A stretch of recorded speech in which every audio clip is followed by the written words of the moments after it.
You know, I have to say, I think the surest sign that that smoke is coming from an actual fire is that rather than release the Epstein files, the administration, the White House, which, mind you, the president has spent the last couple of days furiously denying anything involving Jeffrey Epstein. The Wall Street Journal ran that report, and his response was, "I've never written a picture in my life," or something like that, which has to be an all-time Trumpism.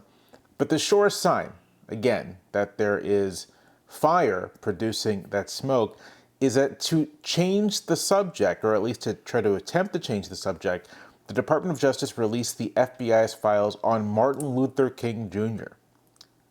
Those aren't scheduled to come out for another couple years, in fact, but they're releasing them now to kind of throw the scent off, get people to focus on that. We're going to get people to focus on what the FBI under Hoover said about MLK so that people will stop asking questions about the president and his pedophile friend.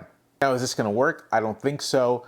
Because the story keeps on moving, the House of Representatives, for example, the Republican-controlled House, shut itself down for the week, effectively, rather than vote on amendments dealing with Epstein, amendments introduced by Democratic lawmakers.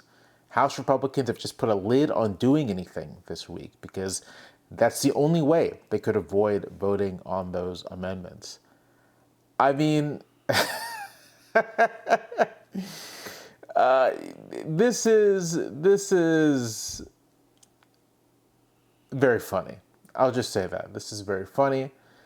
And there's evidence that it's quite clearly hurting the administration, hurting the president's standing quite seriously. I just saw a survey that has something like nearly three quarters of voters under 30 disapproving of the president. And most voters disapprove of his handling of all of this. But if you were trying to convince me, this is the big point, if you were trying to convince me that Trump was guilty, then you've done it.